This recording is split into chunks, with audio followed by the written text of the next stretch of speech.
Good morning. Amateur astronomy and astrophysics എന്ന open കോഴ്സിൽ solar systems എന്ന ടോപ്പിക്കാണ് ഡിസ്കസ് ചെയ്യുന്നത്.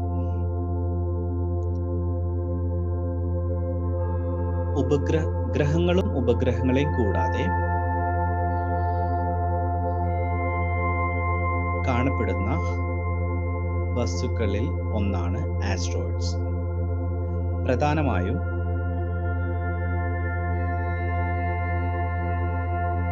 മാർസിനും ജൂപ്പിറ്ററിനും ഇടയിലായിട്ടാണ് ഇവയെ കൂടുതലായിട്ട് കാണപ്പെടുന്നത്. അതിൽ ഏറ്റവും വലിയ ആസ്ട്രോയിഡാണ് സിറസ്.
ആസ്ട്രോയിഡ് എന്ന് പറഞ്ഞു കഴിഞ്ഞാൽ ഒരു പാറക്കഷ്ണം പോലെയാണ്. അതായത് ഗ്രഹങ്ങളെക്കായും ഉപഗ്രഹങ്ങളെക്കായും ചെറുതായിരിക്കും. അതിലെ ഏറ്റവും വലിയ ആസ്ട്രോയിഡാണ് നമ്മൾ സിറസ് എന്നുള്ള ആസ്ട്രോയിഡ്. അതിന് മാത്രമാണ് ഏറ്റവും വലിപ്പം കൂടുതലുള്ളത്. ബാക്കിയെല്ലാം വളരെ ചെറുതാണ്.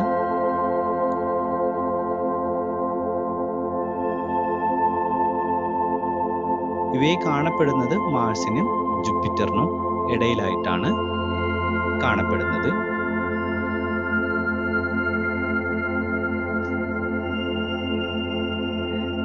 ഇവയെ കാണപ്പെടുന്ന ഭാഗത്തിന് പറയുന്ന പേരാണ് ആസ്ട്രോയിഡ് ബെൽറ്റ്. ആസ്ട്രോയിഡ് ബെൽറ്റ് ഏകദേശം 2.3 മുതൽ 3.3 ആസ്ട്രോണമിക്കൽ യൂണിറ്റ് ആണ് സൂര്യനിൽ നിന്നും അവിടേക്കുള്ള ദൂരം.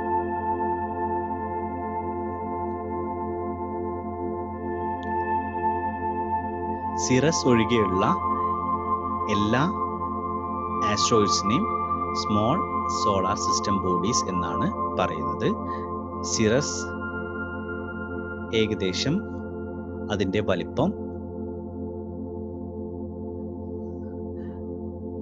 946 കിലോമീറ്റർ ഡയമീറ്റർ ഉണ്ട്.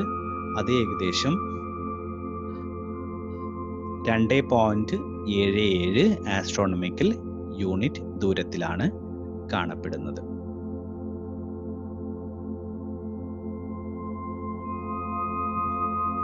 ഫിഗറിൽ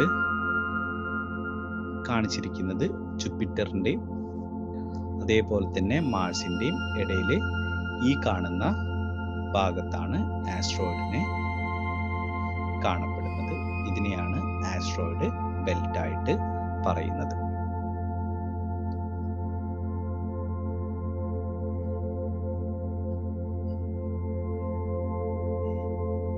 ഏതെങ്കിലും ആസ്ട്രോയിഡുകൾ തമ്മിൽ കൂട്ടിയിടിക്കുകയോ എന്തെങ്കിലും സംഭവിച്ചു കഴിഞ്ഞാൽ അതിൽ നിന്നും നമ്മുടെ ഗ്രഹങ്ങളിലേക്ക് ആസ്ട്രോയിഡ്സ് വന്ന് വീഴാനുള്ള സാധ്യതയുണ്ട്. സാൻ ഫ്രാൻസിസ്കോയില് ഒരു ആസ്ട്രോയിഡ് വന്ന് പതിക്കുമെന്ന് പറഞ്ഞിരുന്നു. പക്ഷേ അത് ഭൂമിയുടെ പ്രതലത്തിൽ എത്തിച്ചേരുന്നതിന് മുമ്പ് അന്തരീക്ഷത്തിൽ വെച്ച് കത്തിത്തീർന്നു. അത് സാൻ ഫ്രാൻസിസ്കോ അവിടെ നഗരത്തിൽ എത്തിച്ചേരുന്നതിന് തൊട്ടു മുമ്പായിട്ട് ആണ് അത് കത്തിത്തീർന്നത്. ആ കത്തിത്തീരുന്ന സമയത്ത് ഒരു ഉഗ്രസ്ഫോടനം പോലെയാണ് സംഭവിച്ചത്.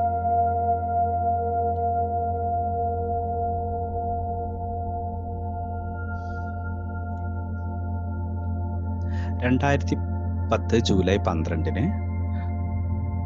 മാർസിന്റെയും ജൂപ്പിറ്ററിന്റെയും ഇടയിൽ ആദ്യമായിട്ട് ഒരു ആസ്ട്രോയിഡിന്റെ ഏറ്റവും അടുത്ത് നിന്ന് ഒരു ഫോട്ടോ എടുത്തിട്ടുണ്ട്. Asteroid 21 Lutetia Saturday. European space ഏജൻസിയാണ് അവിടെ റോസെറ്റ എന്ന സ്പേസ് ക്രാഫ്റ്റ് ഉപയോഗിച്ച് ഏറ്റവും അടുത്ത് നിന്ന് അതിൻ്റെ ഫോട്ടോ എടുത്തിട്ടുള്ളത്. ഇനി ഇത് കൂടാതെ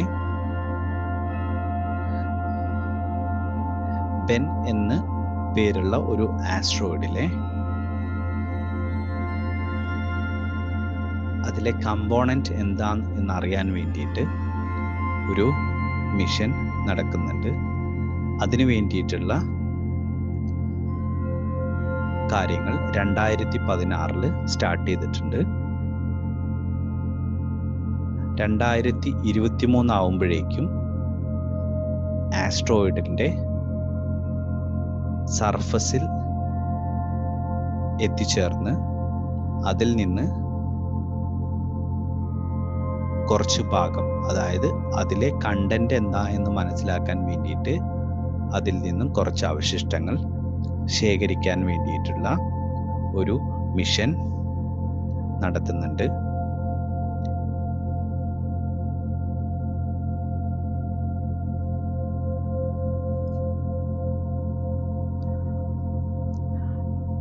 അടുത്തത് കൈപ്പർ ബെൽറ്റ്.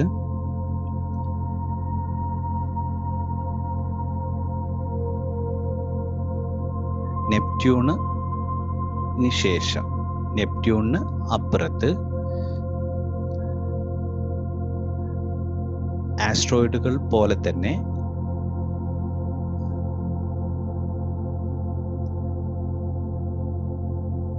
സൂര്യനെ വലയം വെച്ചുകൊണ്ടിരിക്കുന്ന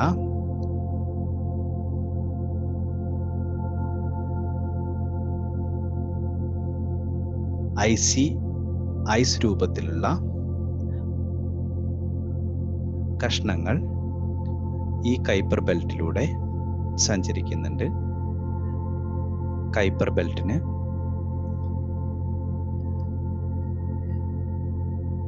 ഏകദേശം സൂര്യനിൽ നിന്നും 30 ആസ്ട്രോണമിക്കൽ യൂണിറ്റ് മുതൽ 50 ആസ്ട്രോണമിക്കൽ യൂണിറ്റ് വരെ ദൂരത്തിലാണ് സ്ഥിതി ചെയ്യുന്നത്.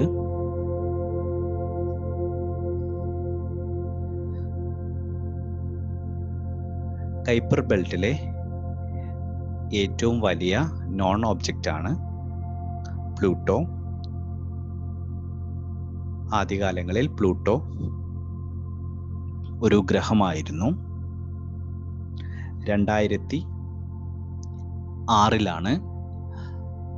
അതിനെ ഒരു കുള്ളൻ ഗ്രഹം എന്ന കാറ്റഗറിയിലേക്ക് മാറ്റിയത്.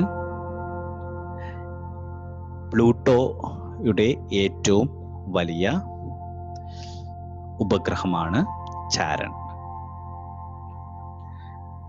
ഇനി കൈപ്പർ ബെൽറ്റിൽ കാണപ്പെടുന്ന വസ്തുക്കളാണ് എറിസ്, മെയ്ക്ക്, ഒമേയ, സേതന. ഇവയെല്ലാം കൈപ്പർ ബെൽറ്റിൽ കണ്ടെത്തിയിട്ടുള്ള വസ്തുക്കളാണ്.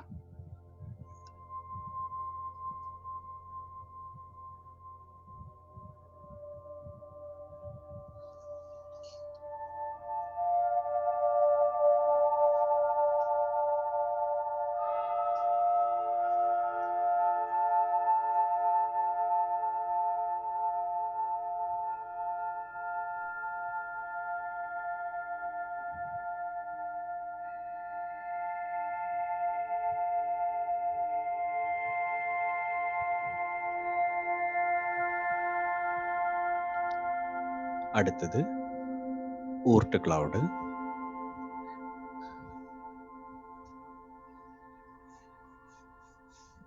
ഊർട്ട് ക്ലൗഡ് എന്നാൽ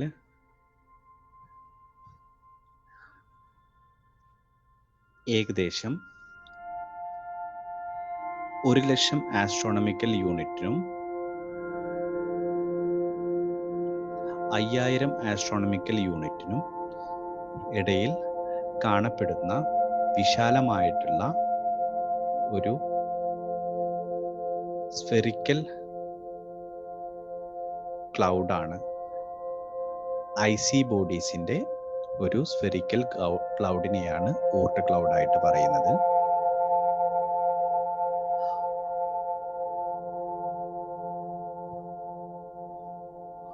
ഊർട്ട് ക്ലൗഡാണ് കോമറ്റുകളുടെ വാസസ്ഥലം എന്ന പേരിൽ അറിയപ്പെടുന്നത്. അതായത് ഏറ്റവും കൂടുതൽ കോമറ്റുകൾ വരുന്നത് ഊർട്ട് ക്ലൗഡിൽ നിന്നാണ്.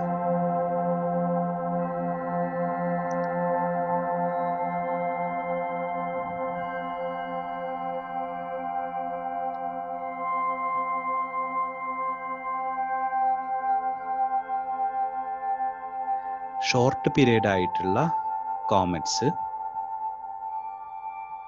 കൈപ്പർ ബെൽറ്റിൽ നിന്നാണ് ഒറിജിനേറ്റ് ചെയ്യുന്നത്.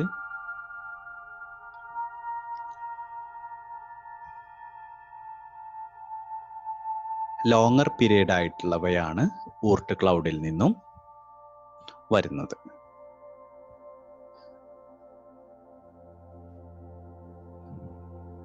ഊർട്ട് ക്ലൗഡിനെ സൗരയൂഥത്തിൻ്റെ അതിരായിട്ടാണ് കണക്കാക്കപ്പെടുന്നത്.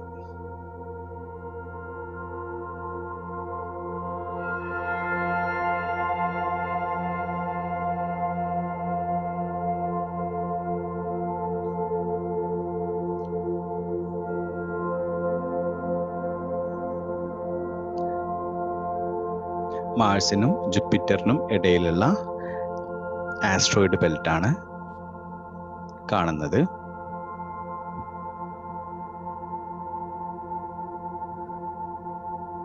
അവിടെ ഏകദേശം ചിതറിയ പാറക്കഷ്ണങ്ങൾ പോലെ കാണപ്പെടുന്നു.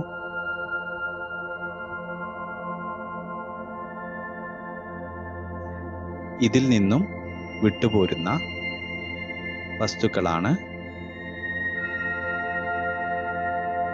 ഉൽക്കകളോ ആയി നമ്മുടെ ഗ്രഹങ്ങളിലേക്ക് എത്തിച്ചേരുന്നത്. ഇവിടെ കാണുന്നത് കൈപ്പർ ബെൽറ്റ്, അതേപോലെ തന്നെ ഊർട്ട് ക്ലൗഡ്.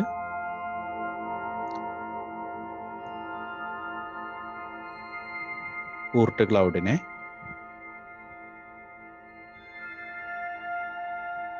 സൗരയൂഥത്തിൻ്റെ അതിരായിട്ട് നമുക്ക് കണക്കാക്കാം. ഊർട്ട് ക്ലൗഡിൽ ഐസി ആയിട്ടുള്ള മെറ്റീരിയൽസ്, പാർട്ടിക്കിൾസ് ആണ് കാണപ്പെടുന്നത്.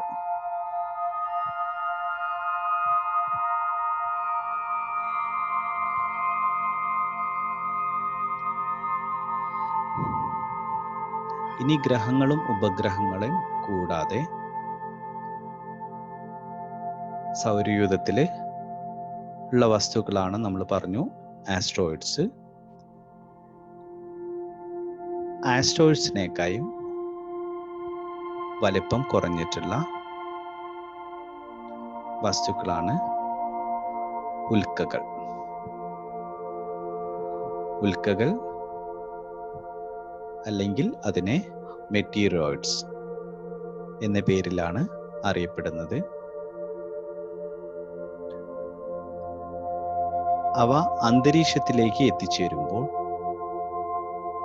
അവയെ അറിയപ്പെടുന്നത് മെറ്റിയർ എന്ന പേരിലാണ്. കത്തിത്തീർന്നില്ല എങ്കിൽ അവയുടെ അവശിഷ്ടങ്ങൾ ഭൗമോപരിതലത്തിൽ എത്തിച്ചേർന്നാൽ അവയെ മെറ്റിയോറൈറ്റ്സ് അല്ലെങ്കിൽ ഉൽക്കാശിലകളായിട്ട് പറയപ്പെടുന്നു.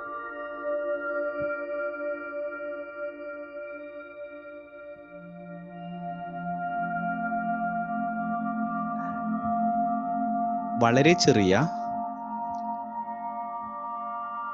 ഉൽക്കകളാണ് വർഷിക്കുന്നതെങ്കിൽ അവ അന്തരീക്ഷത്തിൽ നിന്ന് തന്നെ കത്തിത്തീരും. രാത്രികാലങ്ങളിൽ അന്തരീക്ഷത്തിൽ നാം കാണുന്ന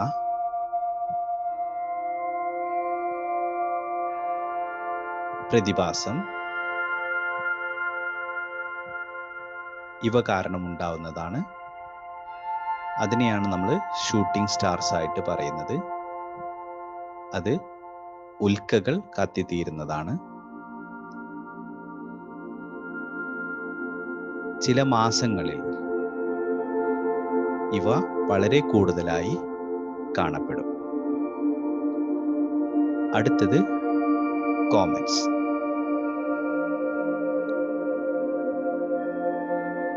ഈ അടുത്ത്, അതായത് ജൂലൈയിൽ 2020 ജൂലൈ മാസത്തിൽ ഏകദേശം 20 ദിവസത്തോളം ഭൂമിയിൽ നിന്നും കാണാൻ പറ്റുന്ന രൂപത്തിൽ കണ്ടെത്തിയ ഒരു കോമറ്റാണ് നിയോവൈസ്.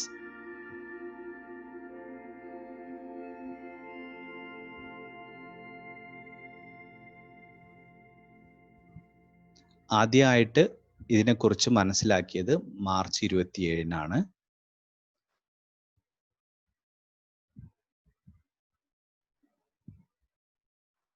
ജൂലൈ 3-നാണ് അത് സൂര്യന്റെ ഏറ്റവും അടുത്തുള്ള പാതയിലേക്ക് എത്തിച്ചേരുന്നത്. കോമറ്റിന്റെ വാല് പോലെയുള്ള ഭാഗത്തിന് പറയുന്ന പേരാണ് കോമ.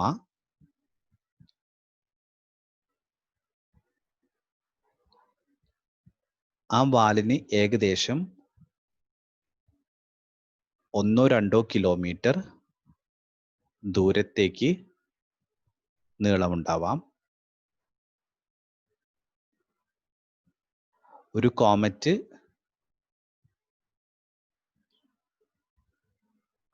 അത് ഐസി ആയിട്ടുള്ള വസ്തുക്കൾ കൊണ്ടാവും ഉണ്ടാക്കിയിട്ടുള്ളത്. അതായത് നമ്മൾ പറഞ്ഞു, ഊർട്ട് ക്ലൗഡിന്റെ ഭാഗത്താണ് കോമറ്റ് ഏറ്റവും കൂടുതലായിട്ട് കാണപ്പെടുന്നത്. അതുകൊണ്ട് തന്നെ ഇവ സൂര്യന്റെ അടുത്തേക്ക് സഞ്ചരിക്കുന്ന സമയത്ത്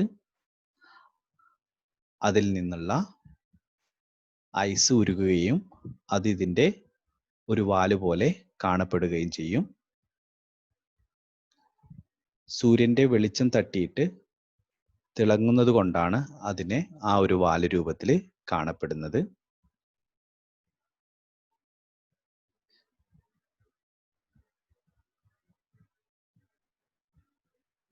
ജൂലൈ 14 മുതൽ ഇന്ത്യയിൽ നിന്നും നിയോവൈസിനെ കാണാൻ പറ്റിയിരുന്നു. പക്ഷെ നമുക്ക്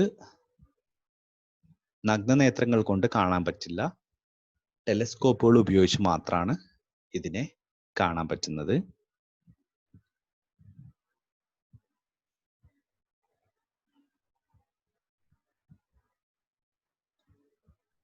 ഈ നിയോവൈസ് എന്ന കോമറ്റ്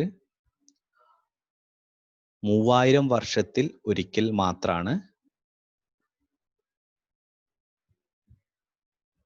നമുക്ക് കൺമുന്നിലൂടെ കടന്നു പോകുന്നത്. അതല്ലാതെ ഒരു കോമറ്റിനെ കുറിച്ച് നമ്മൾ കേട്ടിട്ടുണ്ടായിരിക്കും, ഹാലീസ് കോമറ്റ്.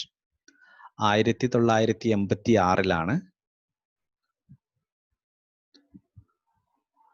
അത് ഭൂമിക്ക് അരികിലൂടെ കടന്നു പോയത്.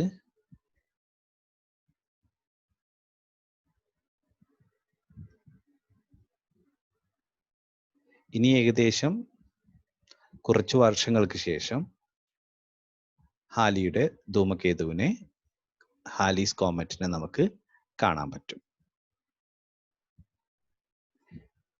ഇനി ഇതിൽ കാണുന്നത് ഞാൻ പറഞ്ഞിരുന്നു,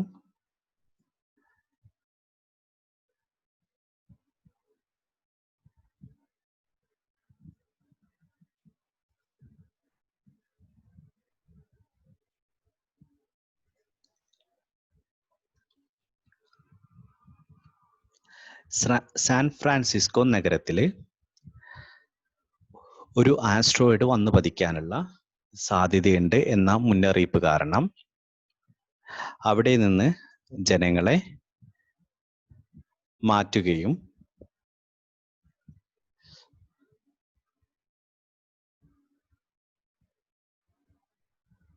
ശാസ്ത്രജ്ഞന്മാർ പറഞ്ഞതുപോലെ ആസ്ട്രോയിഡ് ഭൂമിയുടെ അന്തരീക്ഷത്തിലേക്ക് എത്തിച്ചേരുകയും സാൻ ഫ്രാൻസിസ്കോ നഗരത്തിൻ്റെ മുകളിൽ വെച്ച് അന്തരീക്ഷത്തിൽ ഒരു ഉഗ്ര സ്ഫോടനത്തോടെ കത്തിത്തീരുകയും ചെയ്തു.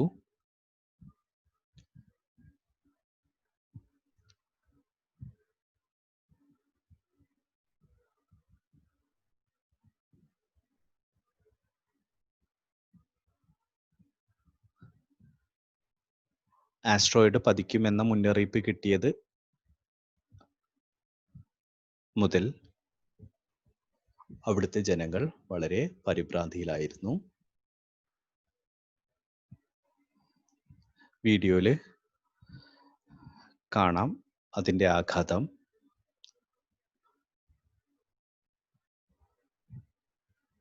ഏകദേശം ഭൂമിയുടെ ഉപരിതലത്തിൽ എത്തുന്നതിന് തൊട്ടു മുമ്പായി അത്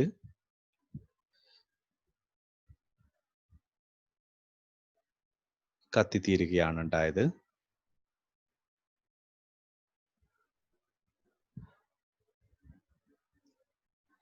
ഇന്റർനാഷണൽ സ്പേസ് സ്റ്റേഷനിൽ നിന്ന് ഇതിൻ്റെ വീഡിയോ ആണ് കാണിക്കുന്നത്.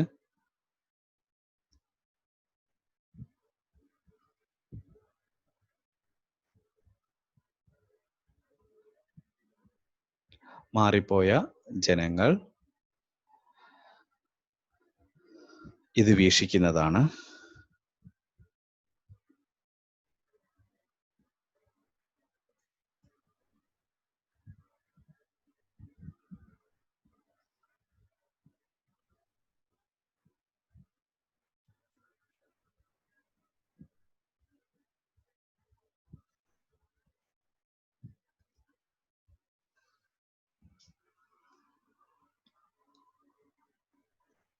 മെറ്റീരിയോയിഡ് എന്ന് പറഞ്ഞു കഴിഞ്ഞാൽ നമ്മൾ പറഞ്ഞു സ്റ്റോൺ ലൈക്ക് മെറ്റീരിയൽസ് ആണ്, ഔട്ടർ സ്പേസിൽ നിന്നും വരുന്നതാണ്.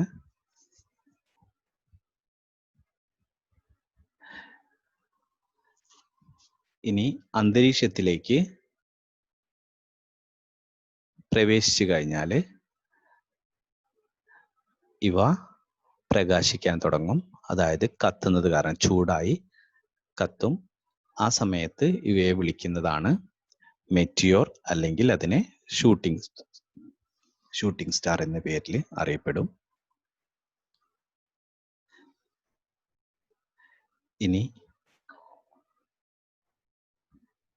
ചില ഉൽക്കകൾ അന്തരീക്ഷത്തിൽ വെച്ച് കത്തിത്തീരും. കത്തിത്തീരാത്ത അവശിഷ്ടങ്ങൾ എർത്തിന്റെ സർഫസിൽ സ്ട്രൈക്ക് ചെയ്ത് കഴിഞ്ഞാൽ അതിനെയാണ് മെറ്റീറൈറ്റ് എന്ന് പറയുന്നത്.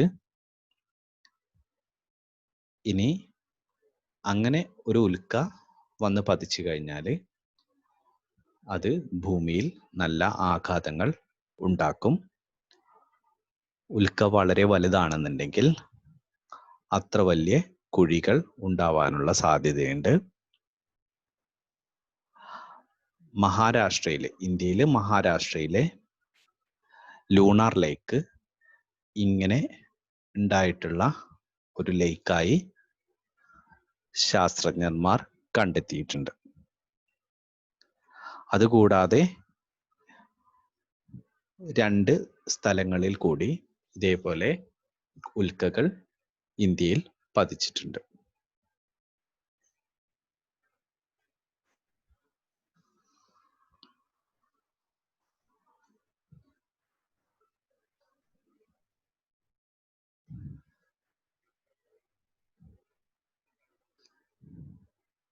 നിയോവൈസ് എന്ന കോമറ്റിന്റെ ദൃശ്യമാണ് കാണുന്നത്.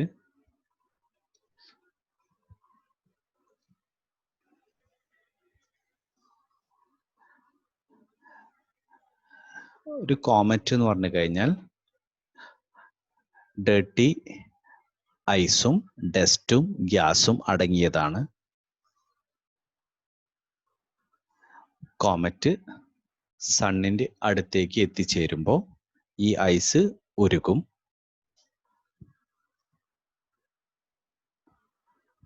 ഐസ് ഉരുകുന്ന സമയത്ത് സോളാർ വിൻഡ് കാരണം ഇത് ഇതിൽ നിന്ന് റിലീസ് ചെയ്ത് കോമറ്റിൽ നിന്ന് റിലീസ് ചെയ്ത് ബാക്കോട്ട് മൂവ് ചെയ്യും. ഇതാണ് കോമറ്റിന്റെ ടെയിലായിട്ട് കാണപ്പെടുന്നത്. കോമറ്റിന്റെ ടെയിലിന് കിലോമീറ്ററുകളോളം ദൂരമുണ്ടായിരിക്കും. പക്ഷെ അതിലെ കണ്ടന്റ് എല്ലാം നമ്മൾ കളക്ട് ചെയ്ത് കഴിഞ്ഞാൽ അത് വളരെ കുറവായിരിക്കും.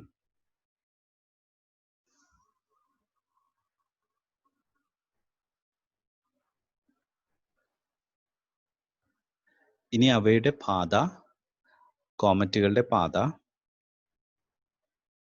ഒരു നാരോ എലിപ്റ്റിക്കൽ ആയിരിക്കും. അതായത് ചില സമയത്ത് സൂര്യന്റെ വളരെ അടുത്തും ചില സമയത്ത് സൂര്യനിൽ നിന്ന് വളരെ ദൂരെയായിരിക്കും. നമുക്കറിയാം ഹാലിസ് കോമറ്റ് 76 വർഷത്തിൽ ഒരിക്കലാണ് നമുക്ക് കാണാൻ പറ്റുന്നത്.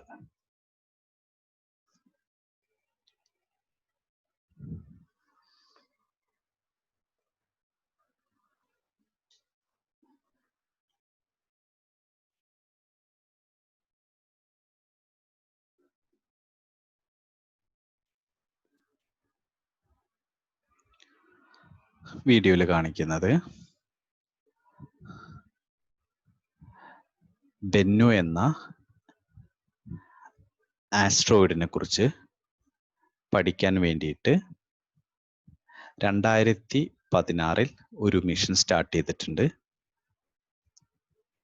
ആ മിഷന്റെ പേരാണ്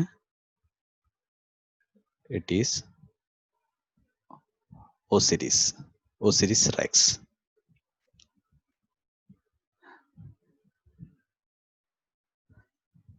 അതായത് ഒരു ആസ്ട്രോയിഡ് എന്ന് പറഞ്ഞു കഴിഞ്ഞാൽ പ്ലാനറ്റുകൾ രൂപാന്തരപ്പെട്ട സമയത്ത് അവയിൽ നിന്നുള്ള അവശിഷ്ടങ്ങളാണ്. അതുകൊണ്ട് തന്നെ അവയിലെ ഘടകങ്ങൾ മനസ്സിലാക്കി കഴിഞ്ഞാൽ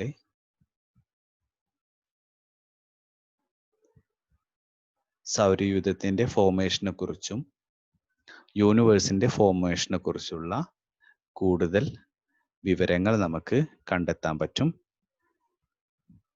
അപ്പം അതിനു വേണ്ടിയിട്ട് ഈ ഒരു ആസ്ട്രോയിഡിന്റെ ഘടന മനസ്സിലാക്കാൻ വേണ്ടിയിട്ട് ഉള്ള ഒരു മിഷനാണ് സ്റ്റാർട്ട് ചെയ്തിട്ടുള്ളത്. അത് ഏകദേശം 2023 പൂർത്തിയാവുമെന്ന് കരുതുന്നു.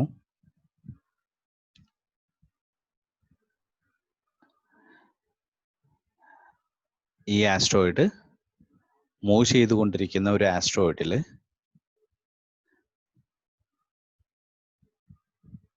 ആണ് ഒസിരിസ് റെക്സ് എന്ന മിഷൻ ഉപയോഗിച്ച് അതിൽ നിന്ന് പദാർത്ഥങ്ങൾ ബെന്നു എന്ന ആസ്ട്രോയിഡിൽ നിന്ന് പദാർത്ഥങ്ങൾ കളക്ട് ചെയ്യാൻ വേണ്ടിയിട്ട് ശ്രമിക്കുന്നത്.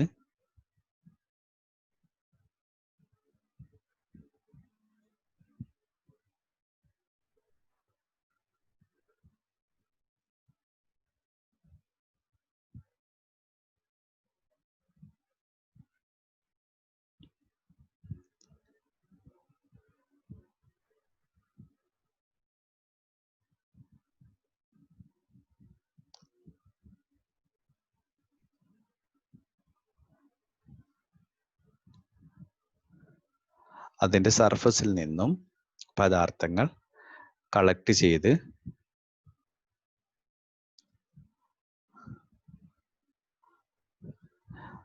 മിഷനിൽ അയച്ചിട്ടുള്ള ഒസിരിസ് റെക്സ് അത് കളക്ട് ചെയ്ത്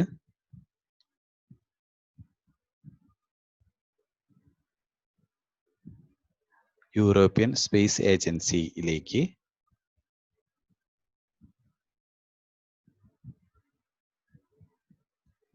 അത് തിരിച്ചു കിട്ടും എന്നാണ് പ്രതീക്ഷിക്കുന്നത്.